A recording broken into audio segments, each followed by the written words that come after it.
second, I guess. Our second informational meeting. A few months ago, we had one with the Lane Street property owners to talk sort of about that specific area. And tonight, we broadened it out to everybody who would like to be here. So I'm going to turn the floor over to our team from SLR, who are the design engineers, design team, Mark Mancini, and some of you may know Mike Doherty, who helped us on the voyage through phase one. So I'm just going to turn it over to you all. And everybody, if you want a copy, the slide deck is here. Please sign in. So we have your email address. We have stuff that we are going to send out. And then there's also a thing of plans. There's also a full set of plans here. Thank you, Gene. So for any of you that I may not have met, like Gene said, my name is Mike Doherty. I'm a principal landscape architect with the firm of SLR Consulting. And even prior to phase one, I've been involved with the Streetscape all the way back to the master plan in about 2014-ish. So it's been quite the journey, and it's great to see the progress that's been done. Hopefully everyone's happy with the phase one sidewalks that were built. And we're now here to talk about phase two.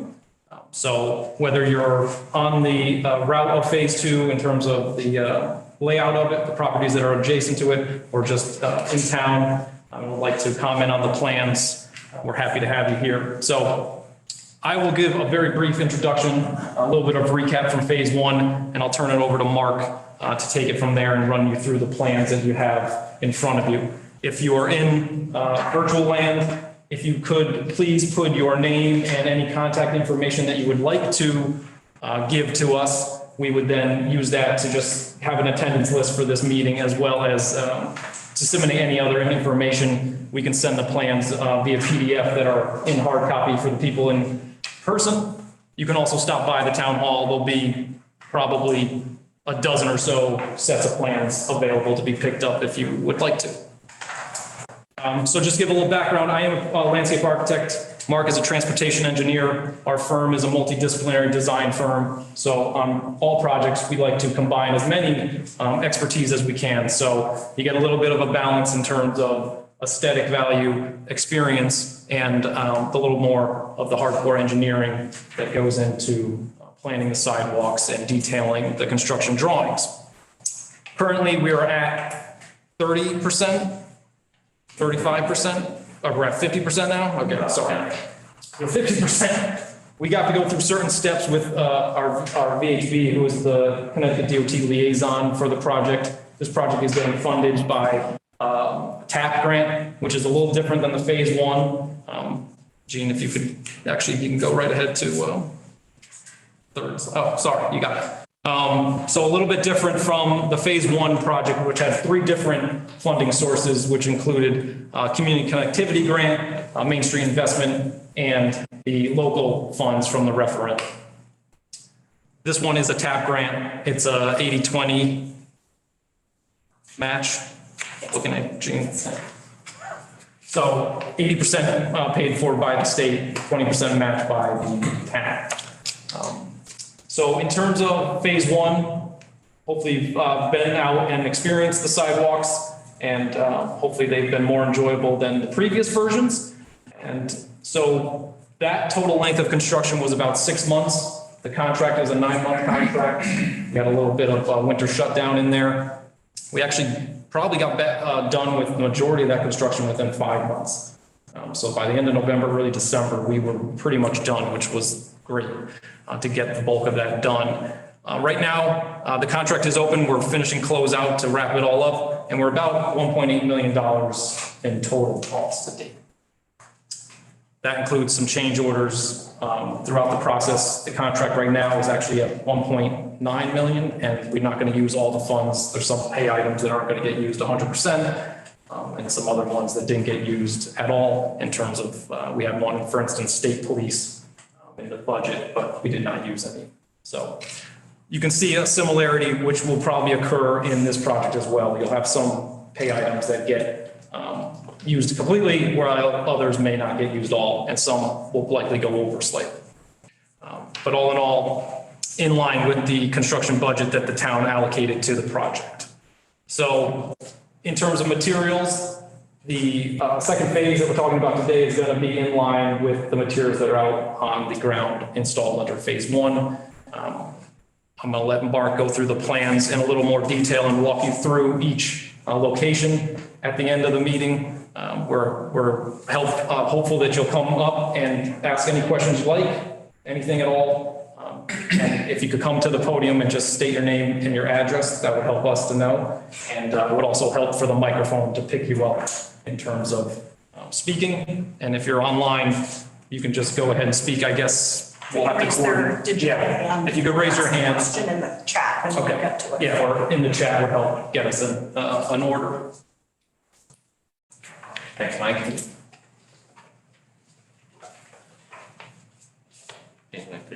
Positioning here, hopefully I'm not in front of the camera. Welcome everyone, my name is Mark Mancini. I'm the project manager and design lead on phase two. I was involved in phase one, helping Mike out with some of the design aspects of it as well. So I'm very familiar with the area, the project, phase one, and as we transition here to phase two. Gina, if you don't mind, can you just go to the next slide, please? All right, so phase two, this is really a continuation of the town's vision for upgrading any existing sidewalks, the majority of which are bituminous concrete. They're not 5 feet wide, maybe they're 3-4 feet wide. Relatively narrow, they've gotten beat up over the years. So what we want to do is come in and replace them and just provide additional pedestrian accessible connections as well. So areas where we don't have sidewalk today, we're proposing to add sidewalk as well. And the sidewalks we propose, like Mike said, are going to be the same material as phase one, as we see here. So we'll have granite concrete sidewalks along with granite curbing throughout the entirety of the project. And our project area spans a few sections in the center of town here. So the first section we'll talk about here is Route 7, South Main Street. And we're looking to install the concrete sidewalks and granite curbing on both sides of South Main Street. And that runs from the center of town at the Soldier Monument all the way down to South Commons Road and the Kent Gardens. As we'll see on the plans, you'll notice that for the majority of the roadway there on South Main Street, there's concrete bituminous concrete sidewalks on both sides, but there are no sidewalks in front of Kent Gardens. So that'll be an area where we add some sidewalk and continue them down to South Commons Road. The other area we are looking at is Route 341, Maple Street. Once again, a majority of Maple Street up into Maple Street Extension will again be a replacement of the current sidewalks on both sides of the road. The existing sidewalks do not currently run all the way to Maple Street Extension, so that'll be another area where we'll be adding and filling in gaps in sidewalk to provide connection for all the residents and businesses and community center that we can. Really, provide those pedestrian connections. So, if you don't have a vehicle, you like to walk to the center of town, that's what the purpose and the use of these sidewalks are for. And as we continue on Route 341 on Maple Street, as we head east, we're proposing new sidewalk on Maple Street Extension. So that's off of the state road. Maple Street Extension is a local road. So we're proposing sidewalk on the north side of Maple Street along with granite curbing as well. So once we go through the plans, you'll get to a better feeling of what we're proposing. And then finally, the northern limits of the project extend on North Main Street along the south side of Lane Street to Elizabeth Street. Elizabeth Street currently has sidewalk there today, so we want to fill that gap in between Elizabeth and North Main there and provide a sidewalk connection. And as Mike said, this is the construction funding for this project is through the Transportation Alternatives Program.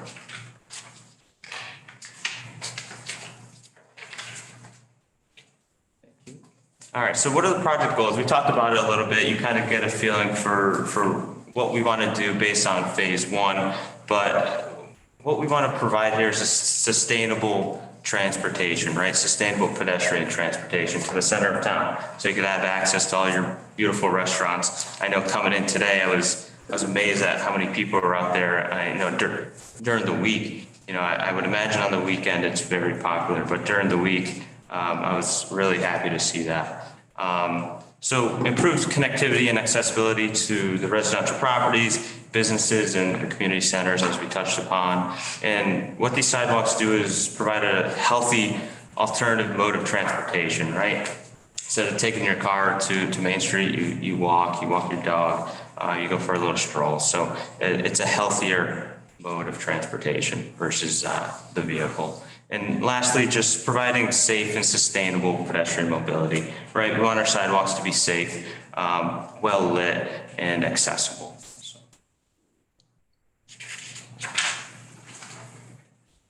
All right, so what have we done to date? We know we've done phase one, right? But what have we done for phase two? Well, the town's been hard at work, securing funding for this, as I stated, through TAP. And they've secured about $2 million in TAP funding for the construction portion of the project.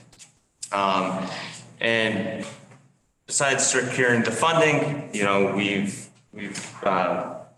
we're in a relationship with the town, providing design services. So what we have done on our side, on the design side, was conducted a field survey, which will be used as our base map for the design plans that you see here today. We've prepared concept level plans. That was the first stage in our design, produced concept level, and now we're advancing them towards 50% design, and eventually we'll get to a final design plan set. So there's still, you consider these still a work in progress. Don't get caught up and think that these are the final plans today. We're here to get your feedback and answer questions and comments to hopefully incorporate some maybe new things or, alter things, maybe tell us things that you like. So by no means are these design plans final. We'd love to hear feedback from you guys. And we've had regular progress meetings with the town and the liaison, VHB, which have been great and welcoming, and they really help us focus on the task at hand. And Gene had mentioned previously our first public engagement meeting. We had a small meeting here with the Lane Street owners. I see a few familiar faces here, so thanks for coming back. And as I said, we've produced these preliminary design plans that we'll get to next. All right, so this will be the design overview. I'll try to keep things more general. I'll give you a general overview, highlight some of the aspects that are maybe more conversational and affect maybe the property owners a little more. So if you could just flip to the larger plans that you see here, we broke them out so you can see them a little better. If you do have any questions or after the meeting, if you do want to see them on a larger print, or we could also send out the PDFs. That's why we ask you for your emails. We can send out the PDF of this. If you want to zoom in, look at your property, that's certainly fine. But they're up here as well if you'd like to look at them. So this first slide here, this first plan is just an overview. It's our index plan. Just gives you an overview. Everything in red there is where we want to propose our concrete sidewalks and curbing. You can see Lane Street there to the bottom left. That is the north side of this plan. North is facing bottom and to the left, just to give you a general understanding. And then you see Route 7 running from left to right on your plan, and then Route 341 and Maple Street Extension running from the bottom of the plan up to the top. Slide. So we'll start on South Main Street. On this plan here, the mobile gas station you guys are all familiar with is the top right corner of this page. And here, like I said, we have concrete sidewalk on both sides of the road, primarily replacing the existing sidewalks that's there today, all the way down to South Commons Road. So it's fairly a simple replacement of the sidewalk that's there today. A couple things I do want to highlight here, specifically at the corner with mobile gas station. As of now, what we've done is close off 2 of the entrances to that mobile gas station. Currently, there's 4 today. So this is just preliminary. There's still talks that need to occur with the property owner and the mobile gas station. But what we want to do there is we want to manage the access a little better. There's 4 openings. We don't feel as though they're necessary. They may be necessary after conversations with the property owner and mobile gas station. But we feel closing those gaps produces a safer environment for pedestrians. There's less openings and less conflicts with vehicles. And closing the 2 entrances to the gas station closest to the intersection there precludes vehicles from, they're at the red light there, from cutting through the gas station, causing a potential conflict with pedestrians and vehicles, within the gas station itself. So it's a 2-fold improvement. Like I said, nothing's set in stone right now, but that's what you would see there as one of the improvements. And we'll get into some of the right-of-way implications as well. There are a few properties where we're looking at permanent sidewalk easements. We'll get to those. We'll list the properties affected. Give you guys all a chance to take a look at the plan and take it all in first. But the concrete sidewalks throughout the majority of the project is 5 feet wide. I know when we talked with the Main Street owner, we had talked about potentially reducing that to 4 feet. That is still in play. I think some of you we're going to kind of check out, see, if the 4 feet made sense. And that is 4 feet is the bare minimum for the sidewalk width that we could go. 5 feet is common, and it's what the DOT would prefer. So on a state road, if we get 5 foot wide sidewalk, that's what we want to propose, and that's what we have here on the plans. So the only section of South Main Street that does not have sidewalk today that we're proposing sidewalk is all the way down towards South Commons Road in front of Kent Gardens there. And Case, I don't know if anyone from Kent Gardens is here. Anyone? No. We did meet with an individual on our sidewalk, and they voiced their pleasure with the sidewalk coming down on their side of the road. So we're happy to hear that. Finding that connection. So Can you orient everybody to this one? Yes. Sorry, I was one behind. Sorry. Let's take a good here.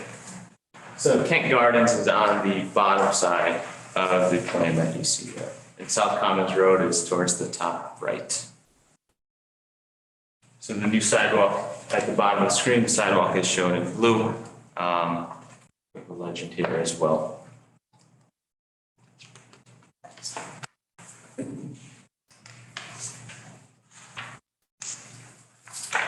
Let's go to the next slide. We'll jump on over to 341. I would say about half of Maple Street has existing sidewalk there today. We're proposing to extend it. So on the bottom side,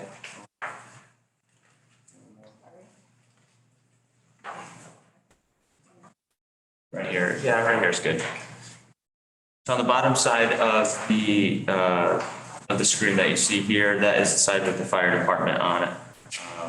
On the other side of the street is Maple Street Extension as you go further east.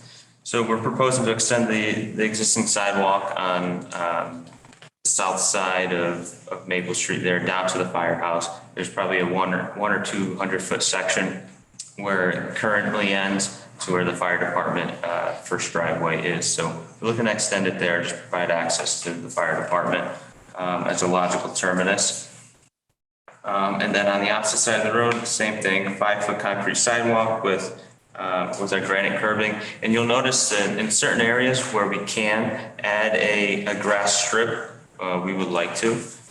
It's not always possible based on the property implications and existing features along the roadway, but if we can, it provides us an area to store snow in the winter, and it takes pedestrians a little further away from the edge of the road, making it a little safer. So You'll see some areas where we can make that happen and some areas where it's just a little too tight.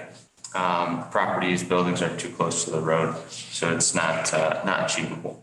We do have Brian Corsari from the Kent Greenhouse is on Zoom. Okay, Just great. let me know that he's listening, but I'm muted. Thank you very much. All right, continue to the next slide, and as we move closer to Maple Street Extension, we'll see new sidewalk here on the top side of your screen, or the top side of the roadway where sidewalk is not there today. And you can see on the left-hand side of this view, you see a couple crosswalks there as well. One of which we're proposing across Route 341, provide a connection to the opposite side of the road, some of those restaurants and whatnot, rather than crossing at the main intersection. You could have a mid-block crossing here as well, and that'll be retrofitted with the required signage and whatnot, just to increase the safety at that crossing. So as we continue down Maple Street, we are now proposing concrete sidewalk on Maple Street Extension. This is a new area as well. That'll be on the north side of Maple Street Extension. And we have a few areas there that, require a little more design, particularly with the railroad. There's a railroad crossing there. So we are working with the railroad company to see what improvements should be made at that railroad crossing, so we can ensure safe pedestrian mobility across it. Right now, I believe we just have the flashing light. There's no arms that come down, anything of that nature. So we would like to see something more there, some improvements. So we're working with the railroad company, Housatonic Railroad, just to get some more improvements in that area, make it a little safer. So that's that's probably the first challenge there on Maple Street Extension. And as we head east, the north side of the road there, there's an embankment. The side of the road drops off a little bit. So what we have to do is design and construct a small retaining wall, probably 4 or 5 feet high, just to support the sidewalk, so we can continue it to the east. This will continue to Stork Farms Apartments, just past the yellow building there.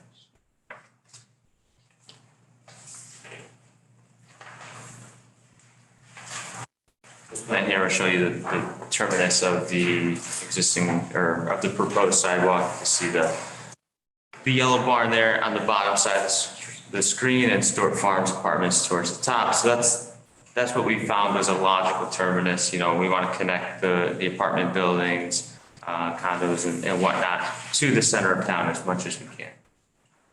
So that's the reason for the extension all the way up Maple Street here. To really provide that pedestrian connection, kind of keep everyone, towards the center of town. So next one.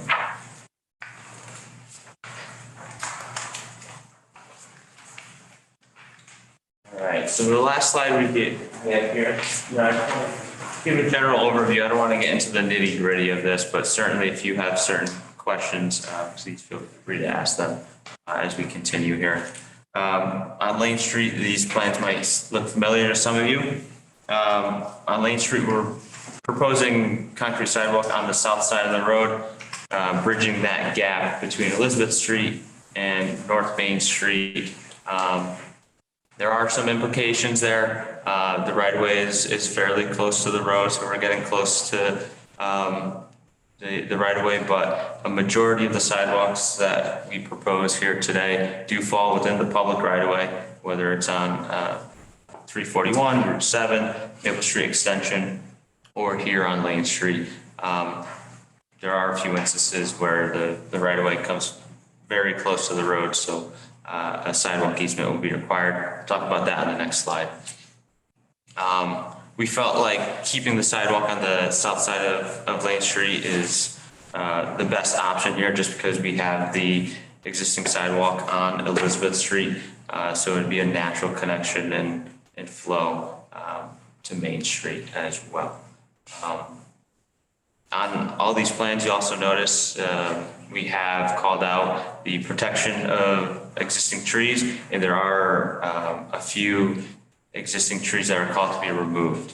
So under phase one, Mike worked with the tree warden in town so that we could identify any existing trees that may need to be removed, whether they were in conflict with the proposed sidewalk or maybe they were dying. So it would be a good time to take them down. So during that time, this project was all one big project. So phase one and phase two were all combined.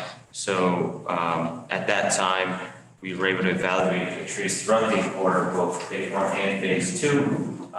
So that's the results of that evaluation are shown on our plans. Besides Lane Street, Lane Street wasn't included in the original plan, right?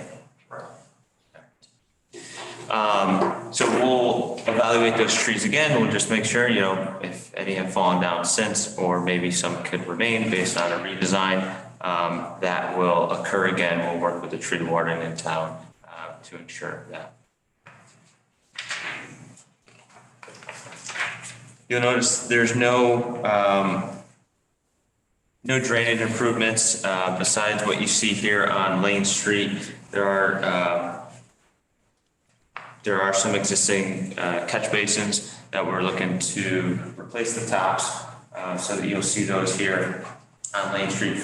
But for the majority of the project, no drainage improvements. Everything will remain as is, and the existing catch basins that are there today, which are few and far between, will be more than adequate to support the drainage with the addition of the sidewalk.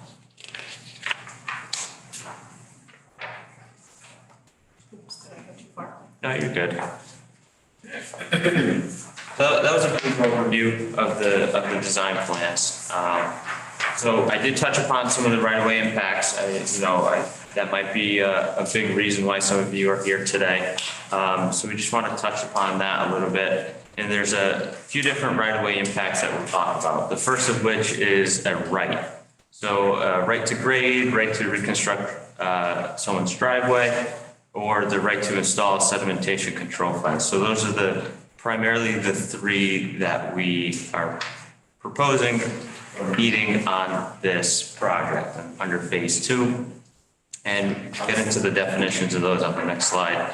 And then the next set of right-of-way impacts are easements to reconstruct and maintain sidewalks. So these are areas where the right-of-way may be really close to the edge of the road that we don't have our 5 feet required to install the sidewalk. So we need to acquire an easement from the property owner. So what I have here, there's 4 properties that are impacted: 5 South Main Street, 18 South Main Street, what's referred to as 0 South Main, but the vacant lot, as you see there in the photo to the right, and 22 South Main Street. So those are the 4 properties that we're calling for permanent easements on, and those are identified on the design plans as well. If you can flip back, you'll see, if you go to each one of those properties, you'll notice a red diagonal hatch or a pink magenta looking red diagonal hatch along those areas. So we're working with the state of Connecticut on the acquisition process for those. We're very, very, very early on in the process. I'll allude to in the upcoming slides what that process looks like. But right now we've only identified potential easements. We haven't taken it any further than that.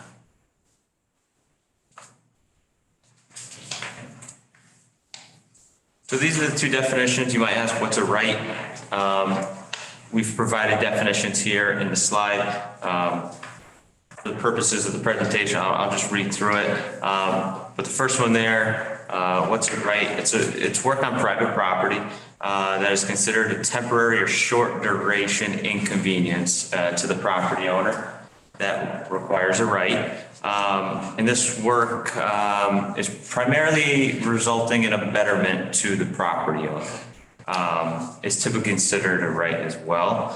Rights are used for the performance of specific work on property that is not necessary for the completion of the project. So we might be able to grade the back sidewalk into your lawn, but it might not be mowable. So what we'll do is we'll extend a couple more feet into your lawn, we'll smooth it out, we'll plant your grass, and we'll make sure that you can mow it. So that's a good example of a right. We don't necessarily need it to construct the sidewalk, but we want to provide that nice, easy slope for you to mow your lawn. You know, that's a very simple way of putting it. And these rights are just temporary, non-compensable, and do not require an acquisition of properties. So during final design or during construction, the town would work with the property owners. There's documentation that needs to be signed and whatnot, but you're basically signing the document stating, okay, that's fine. You could do that on my property. I know it doesn't have any permanent impacts, but it's for the benefit of the property. And most of the time that results in the repaving of your driveway within the right-of-way limits as well, or to the limits of the concrete sidewalk. So that would be another betterment to you. We're not going to repave your whole driveway, but the portion of which that is disturbed by the construction of the sidewalk is called for the replacement within the right-of-way. And the second one here, the sidewalk easements. So when portions of sidewalks are located on private property, including landings for handicap ramps, an easement is required for the portion of the sidewalk located on private property. Easements are acquired for the purpose of constructing and maintaining the specific physical feature described in the easement. In this case, it will be a concrete sidewalk. So here's a process. I alluded to this before. So right now we're very, very early in the stage here. So what we've done so far is we've just identified the right-of-way impacts. That's what we do in preliminary design. And what happens next as we continue through the process and work with the Connecticut DOT is we'll perform title searches and meet with the property owners to discuss the impacts, and if there are any acquisitions, those discussions will occur at that time as well. So you can see there the acquisition process consists of the valuation of the property, an offer of just compensation, negotiation, acquisition, and finally an agreement. This slide here, we've included the relevant law. If you want to take a look at the right-of-way laws in the state of Connecticut, here's where you should take a look. There's both state and federal laws that I have listed there. I'm not an attorney, so I won't get into them, but they're there if you would like to take a look at them. And throughout the design process here, we've started to acquire and take a look at any environmental permits that may be required here.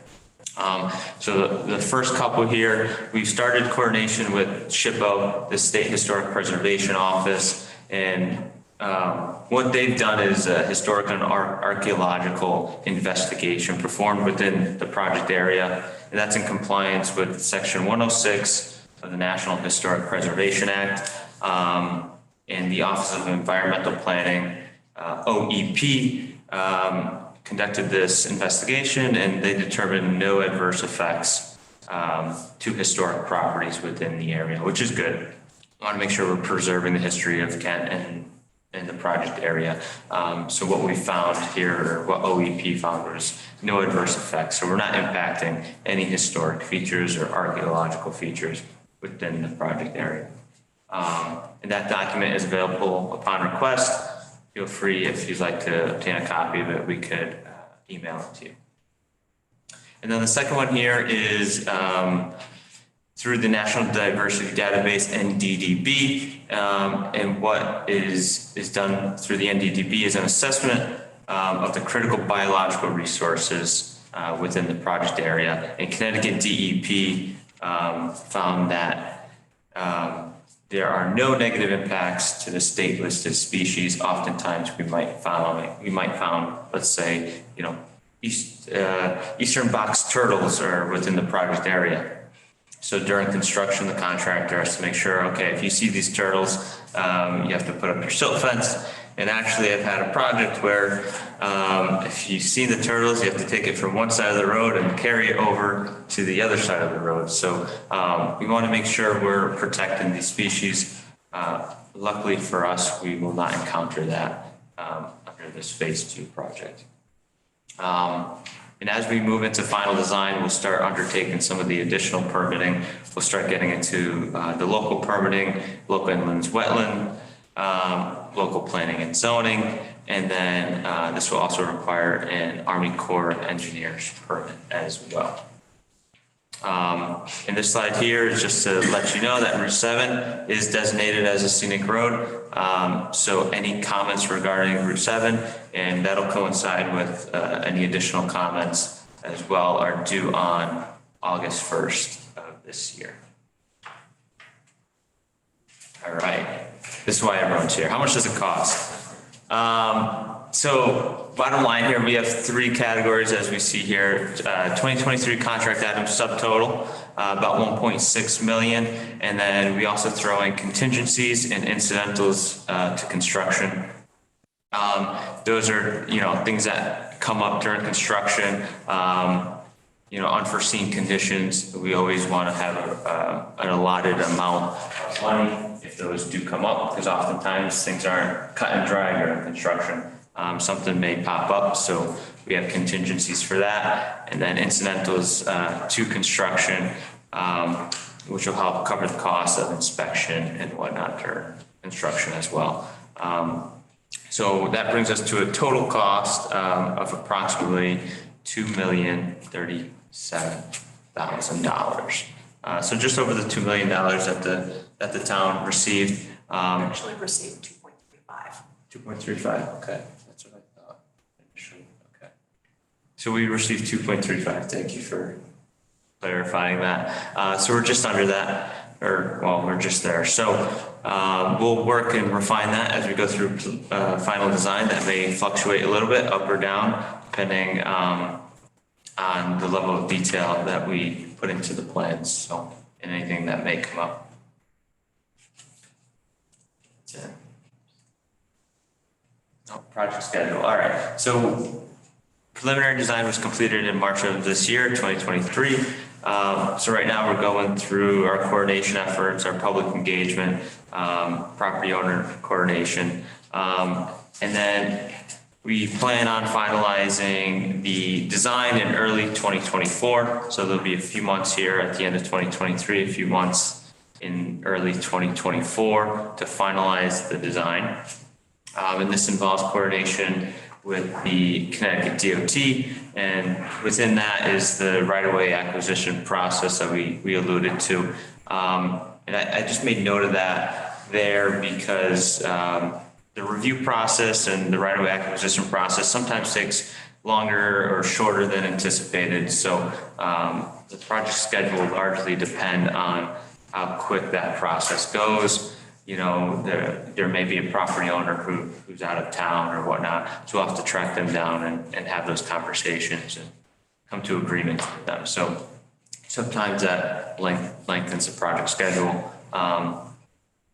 And then in spring of 2024, we plan on putting the project out to bid for construction, with construction beginning in the summer of 2024. So about a year from now. We're going to want to get shovels in the ground. I think that's it.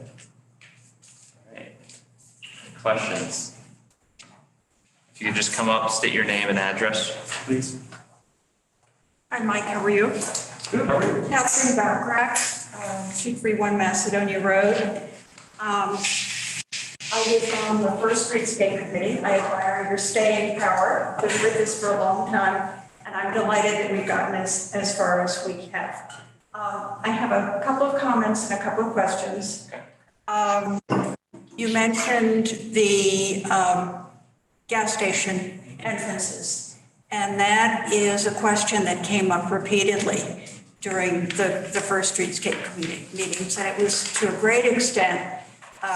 John Worthington's here. He's on the board of Templeton Farm Senior Housing, I was at that point, there was a lot of concern on the part of elders who lived at Templeton that they just felt very unsafe walking down to the traffic light because cars were coming from every direction.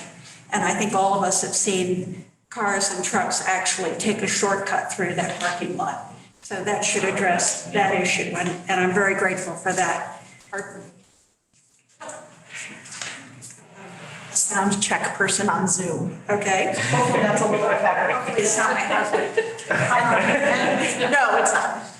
And certainly, Okay.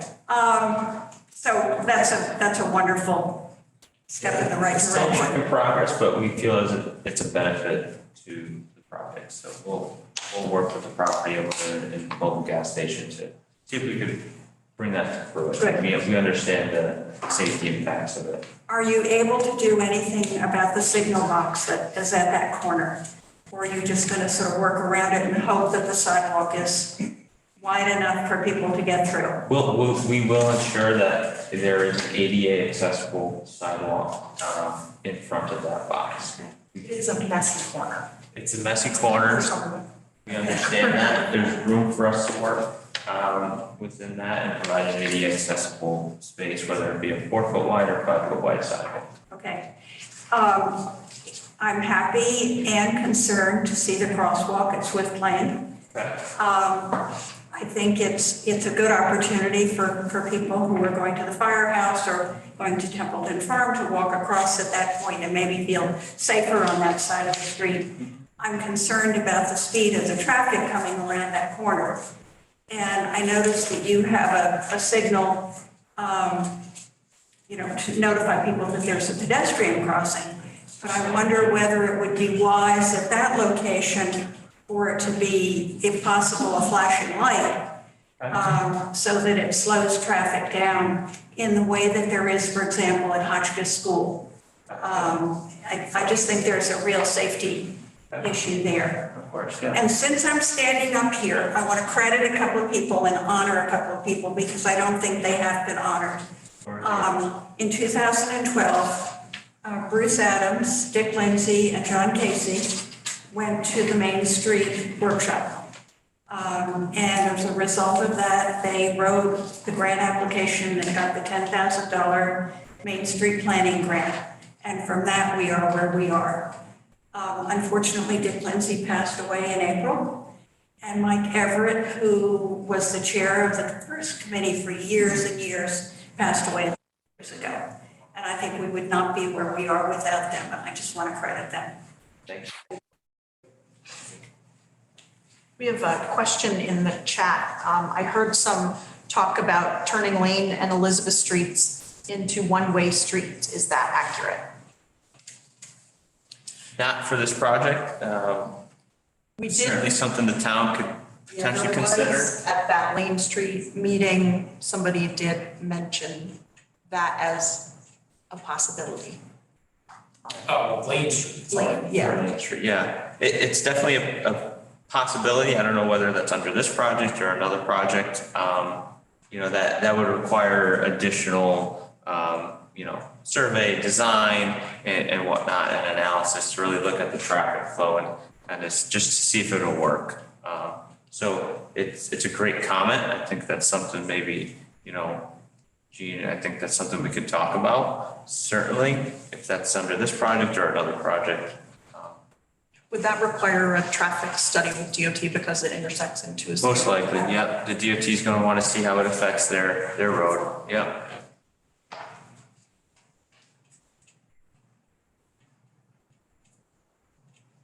Anybody else?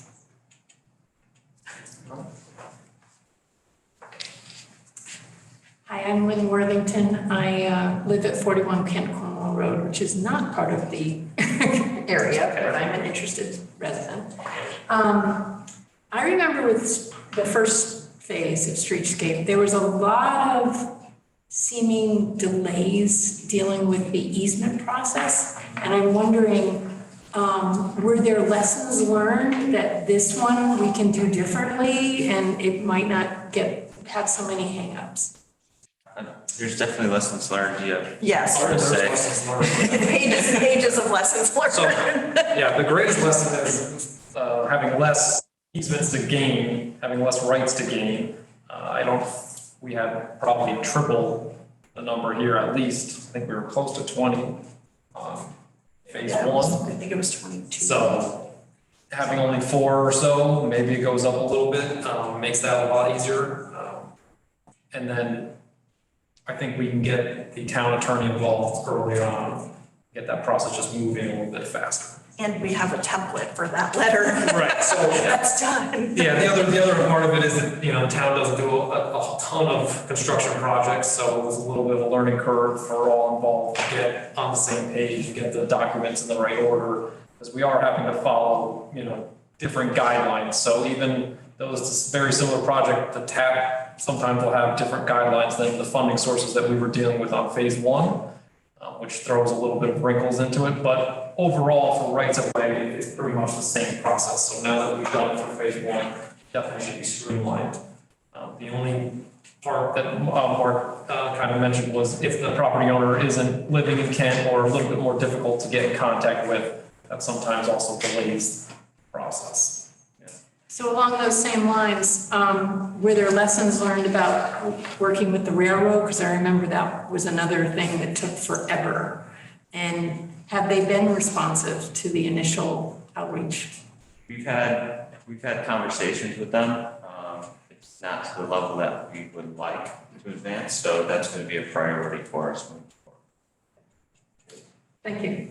And I think another advantage, sort of speaking to the process, we're now going to be doing this a second time, very close to the first time. I think having SLR be the same team that's doing this project, they've learned a lot of lessons along with us. And the addition for the TAP money is this, what's the proper term for Chris Faulkner at VHB? I call him our concierge. A liaison. A liaison. It's literally like we have a concierge that basically attaches us or connects us with DOT, with all of the deliverables and requirements that are required for this funding. And we, in the beginning, when was that? I want to say it was probably 8 months ago, we were having weekly meetings with Chris Faulkner, who's actually on the Zoom tonight. Hi, Chris. Thanks for coming.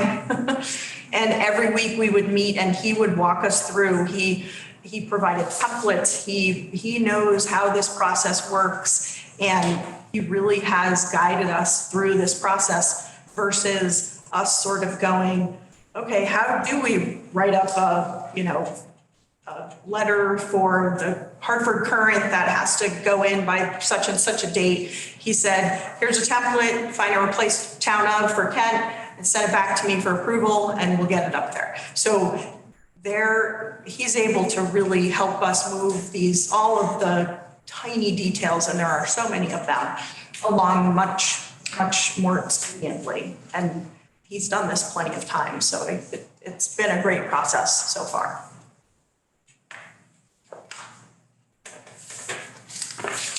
Hi, I'm Matthew Winter. I am at 85 Kent Cornwall Road, and I have a couple of questions. And the first one is, could you maybe explain a little bit about the decision to have both sides of South Main accessible by new sidewalks and not a single side of Lane Street to the northeast? Is the sidewalk on Lane Street doesn't need repair? Okay. Yeah.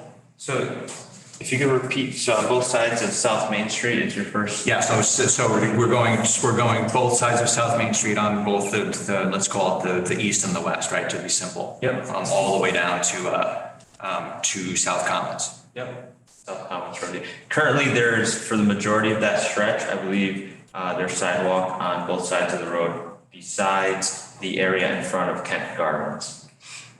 So the idea is to replace the existing sidewalk there today with new sidewalk. Okay. And then the extension down past Gardens is to further provide a connection to, amenities to the gardens and to South Commons. we felt it was a logical terminus there going down to South Commons Road.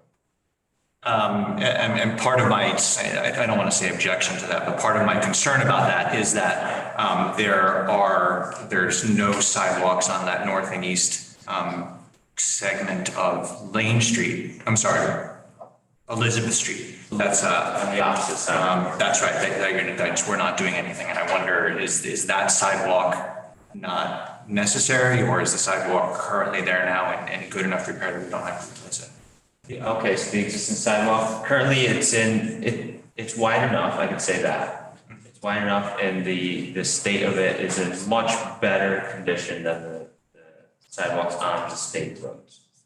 So a continuation of that makes the most sense.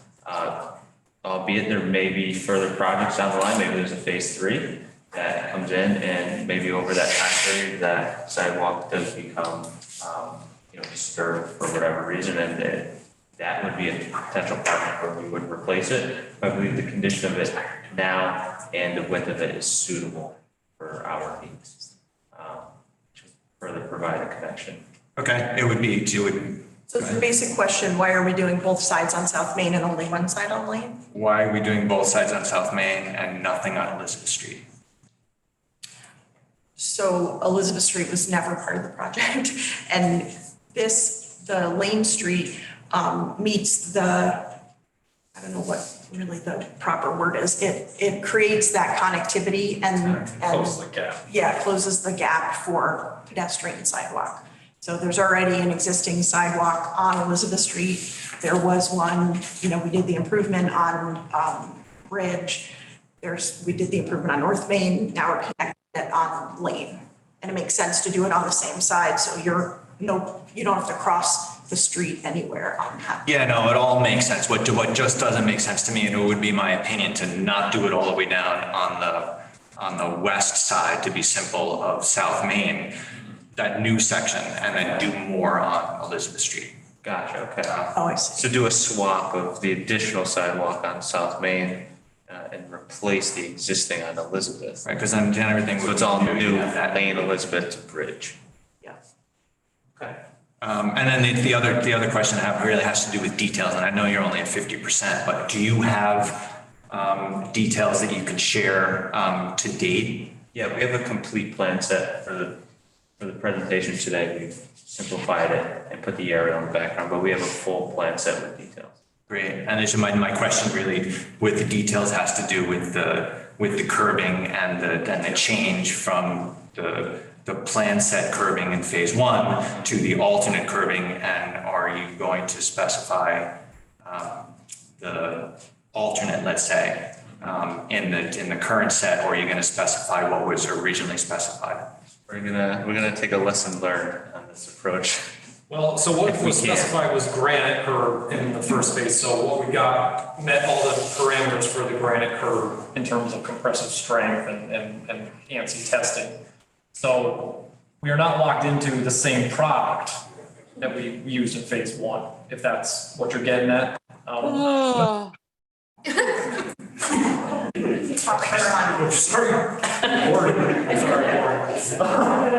So basically the specs are going to be the same as they were for phase 1, and they're gonna meet the state spec. If the town wants to, on Lane Street or any road, Maple Street Extension, any road that's not a state road, we can modify the details to meet any specifications we want, because it's not controlled by the state. So in terms of the granite itself, those specifications would stay the same. If we wanted to modify them slightly for non-state roads, we can do that. For the detail of installation of that curb, we can also modify that for the non-state road. So on phase 1, originally we had more concrete at the bottom and side of the curbing. We tried to go to a full cradle of concrete. We offered that as a design change. The state denied us that. So we had to revert back to the state specified detail. Right. So any right of way on this project for Route 7 and for 341, we're gonna still have to follow the state's detail. Outside of that, Lane Street, Maple Street Extension, we can modify those details per comments or the county's decision. Right. Yeah, I wasn't suggesting having a lesser spec on any of those non-state roads. I was mostly talking about the really the picky details, which were important to some people, right? The roundover at the lead corner, and then the saw cut at the back edge, and then the deviation in terms of the width. So if we're going to use the same spec, then that's satisfactory. Yeah, and so just to add to that, there are cost implications in terms of some of those details that the granite manufacturers have really just ramped up in terms of cost. They basically are trying to cost it out so they don't have to do them because it takes more time in their fabrication. So we're finding that they really would rather not take the job in terms of fussy little details. They'd rather just say, we can't take it at this time. And they would just, because they'll supply somebody else, which is normal granite curb. It's much faster. They'll produce a whole lot of it and they'll sell it to that project or other projects. So it is kind of a strange time where they used to embrace some of those details because they got a little bit extra cost out of them. Whereas now they're almost saying it's not worth it for us to do that work. We'd rather just do quick fabrication style curbing and not these kind of more fussy details. And if we're going to do those fussy details, we're really going to jack up the price on it. So that makes sense. It's becoming a little bit more difficult to get some of those real rounded over, like a 2-inch grind. They're just saying, well, we're not going to do that anymore. So maybe it makes sense then to nip that in the bud and just ask for an alternate in the bid document, so we don't feel like we're spending. Yeah. I for one felt like we spent more money on a lesser product because it happened after the fact. So if we manage that a little bit better, well, if we manage it differently, it might satisfy me. Yeah, and again, the last phase that it came down to a supply issue, the project possibly wouldn't have gotten off the ground last year at all if the alternate granite wasn't selected by the town. So sure, it just, it's a balance, absolutely. It's a balance. Okay, that's it. Thanks. Thank you very much.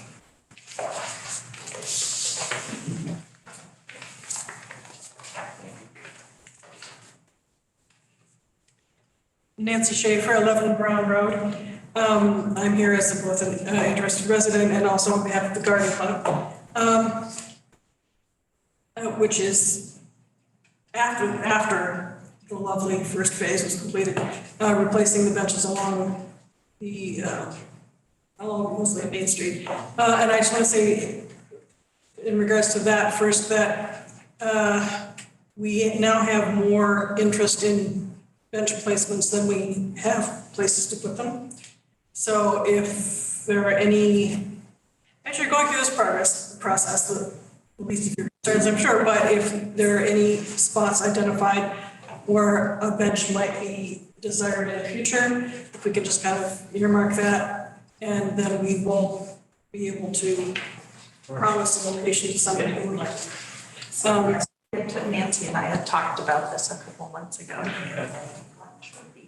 And what I wonder is along Maple Street at least, but all of the project, if there might be a number of spots where we can actually have, just a very small bump out that the bench would sit on, because right now the benches all along Main Street sit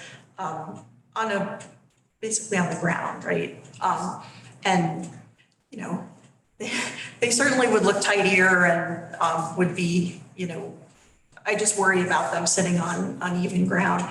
And not that you need anything else to do, but if there was, a little spot, say out over the tracks on Maple Street Extension where you're looking across that vista back towards Town Hall, or the gorgeous vistas all that you'll be getting down South Main Street, having room for, a potted plant, kind of, a planter where the garden club would just going on the unicorn range for a second.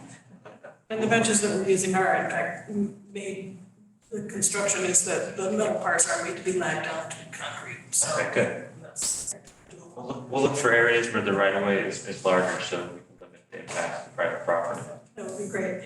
I also just wanted to ask you, because these words came out of your mouth when you were starting your presentation, that you want to make sure that the sidewalks are well lit. And I just want to ask you, do you mean you're suggesting that we're going to install more lighting along our roadways? No, just what we currently have in the center. And that's more of a DOT issue because we have adequate lighting from the, those existing ones. They're Going out to Maple Street Extension, for example, or, I just have to say, going down in front of Academy Nelson Gardens, where it will just stop on that side.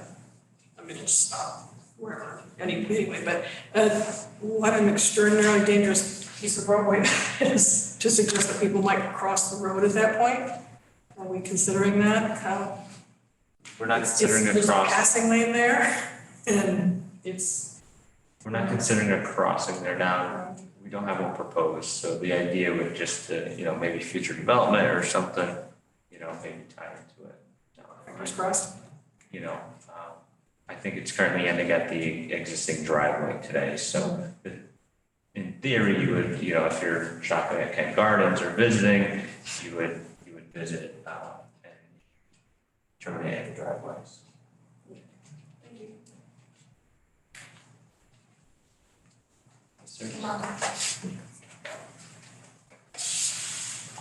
Well, Rocky Upton, Kent Cornwall Road. So I have the understanding that this is $2 million or just a little over total. And that is completely covered under this funding that you've already got. Correct. So there will- Construction of which. So there won't be any additional need for another bond or anything like that? there's a possibility that there might be some funding that we would need to bond, but it wouldn't be any more than $500,000, which is, but from looking at the project now, it looks like we would be under budget. Because originally I had heard it was 80-20, but that means the 2 million regardless would cover it, $2 million, right? I'm not sure I understand your question. I said that I said the project, maybe I misspoke. I said the project was an 80-20 split with the funds. 80% coming from the state, 20% from the town. So we would have to, part of what we would have to put in might be up to $500,000, but Right, but my example, like $2 million, does that mean we come up with 400,000? Or does that mean well, 2 million covers it? well, any way it gets cut, the town has to contribute 20%. Has to contribute 20%, okay. Now, that was my It's question. the grant requirement. That's part of the requirement, okay. Yeah.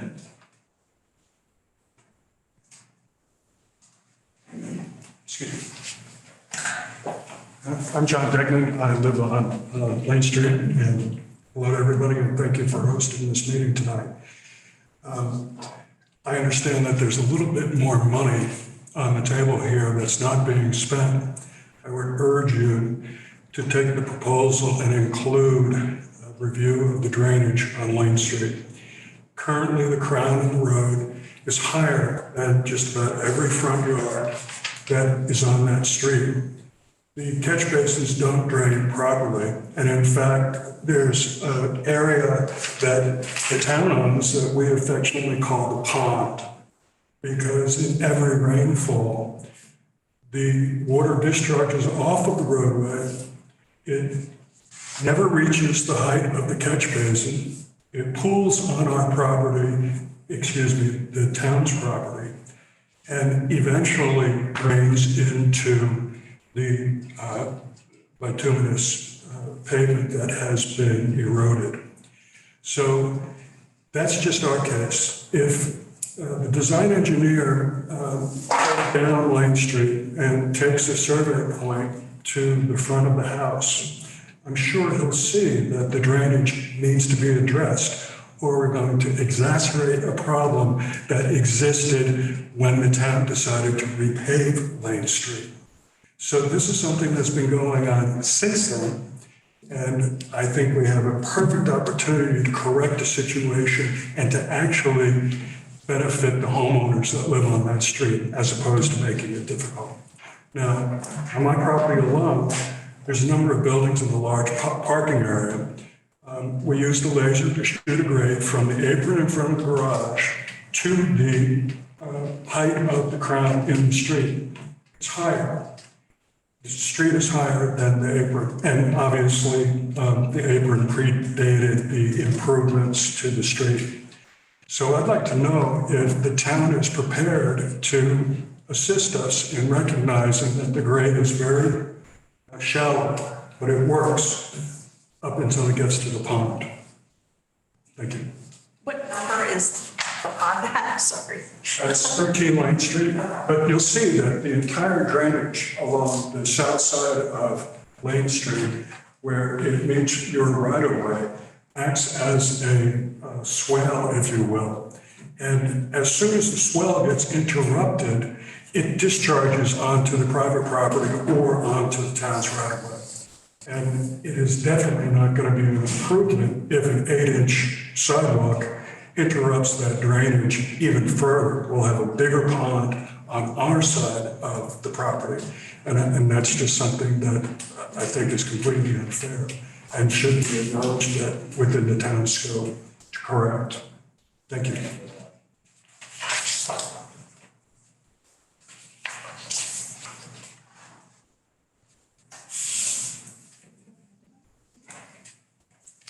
In Worthington, 41 Ken Cornwall Road. Phase one, the funding, Barbara Herbst came up with a very innovative solution, if my memory serves right, where they're going to use excess funding in our, I get the name wrong. The common name is surplus, but I know there's the correct name.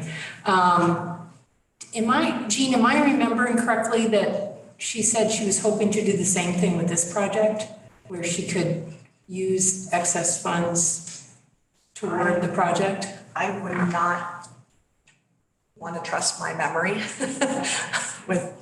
I seem to remember that's what she said, that she hoped to do it with phase two as well, in the same manner. I have a vague recollection, Okay. but I would have to, we would want to hear from her directly. Can I ask one more question? From a strategic point of view, go, no-go decision-making on the sidewalks on Lane Street, have you reached the point where you've made that decision, whether yes or no? As far as not doing, Whether we're doing the sidewalk or not? this plan is that we're going to go forward with. Would it be of any interest to you to take a survey of the people who live along Lane Street as to whether it is something that's desirable?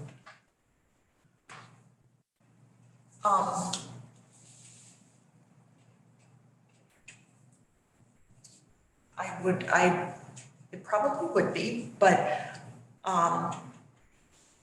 it's tough to say whether that's the right thing to do, is to make that decision for the whole village from one road's worth of property owner. And I'm just sort of really thinking out loud because you kind of caught me off guard on that. The plan all along, going back, 16 years, was to improve the pedestrian traffic. And without a sidewalk on Lane Street, I mean, anybody who's ever walked their kids along there for Halloween knows that a sidewalk would definitely be a pedestrian safety improvement. So I would think that that everybody in the village would favor that and would want that. But if it were construed as an adverse impact by the homeowners and the people who live on Lane Street, would that be not considered in the decision-making? Sure, I don't think that, the town would not want to put in sidewalks that would then cause an adverse negative reaction for anybody, for property owners, for pedestrians. If the town came with a project plan to put a 1 foot wide sidewalk there because it's a town road instead of a state road. That would obviously be a negative adverse condition that we would create, which we definitely not want to create that. So I think we have to take a deeper look at the engineering and the drainage and how it's functioning or not functioning on the road. Yeah, I mean, the ultimate goal of the project is not to exacerbate any issues that you're having drainage wise. I completely respect that, and I understand the intentionality of it. I just think it's important that when we have a meeting like this, that we listen and try to make the best decisions, so. For sure. And I appreciate you asking that question, for sure. Yeah, and if there's any other residents from Lane Street here today or during the comment period for the project, they can certainly either give their support or indifference, or if they don't want the project. We find that it's better to speak as a group one way or another.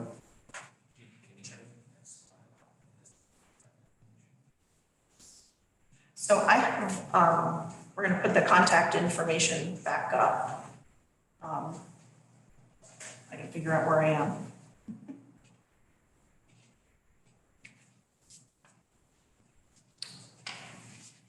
I do have a question on, if we go down to South Main Street at the entrance to South Commons, a couple of residents brought up the topic of the sort of increased activity and new life that's been brought into the old, some people call them the old fireman's fair fields, but we now call them the land trust fields on the left as you head south out of town. They have a very robust farmers market on Fridays, and there's concerts there in the summer. And it was chatting with a couple of residents, and they wondered if it would be possible to extend the sidewalk past the entrance to South Commons to create, so that people could access the field directly as pedestrians walking from town to go to the activities, and that would, creates another connection to, something else that's happening in the village. So I don't know if I know there's wetlands there. It's a little bit of a wrinkly spot. Something we could definitely take a look at. Yeah. Sure. And is It there? makes sense. Yeah, is there currently, there obviously, and I'm just sort of being rhetorical, there's no crosswalk at South Commons across that driveway because there's no sidewalk on the other side, correct? Yeah, we don't want to lead them to nowhere, but if we do end up putting a sidewalk on the other side, then it would make sense to you. Are there any questions or comments through Zoom? I don't see anything coming through. I'm just going to say. Could you come up? We can't hear, I'm sorry. Well, we can hear you, but the people out in the virtual land can't hear you. Barbara Marconi, 23 Lane. And because John brought it up, and I know we've spoken about this, so I want to verbalize it. The sidewalks on our side of the street, and it's coming really far into our property. And I know we did discuss the 4 and the 5 feet. And if it does go through, you might as well do it right and do the 5, because seriously, that's the better thing to do. But if it doesn't have to happen, yay. So, yeah, that's how I think several of us feel on the block. I just wanted to Thanks for sharing. give John some support there.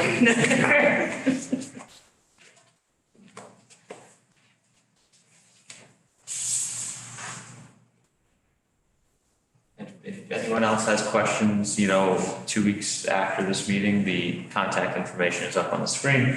Feel free to send an email to the email list there with a question or comment. We'll keep our ears open for the next 2 weeks to ensure we gauge all comments and questions. So.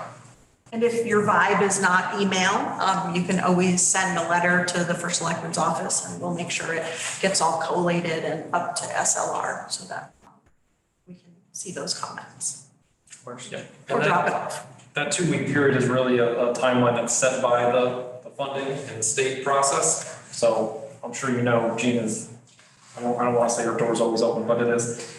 So if you do have concerns outside that time period, we still want to hear them. So please don't think after that time that you can't, make a comment. There's no further questions. Thank you very much. Thanks for coming. Appreciate you taking the time out of your day. Thanks everybody out on Zoom for coming, appreciate it.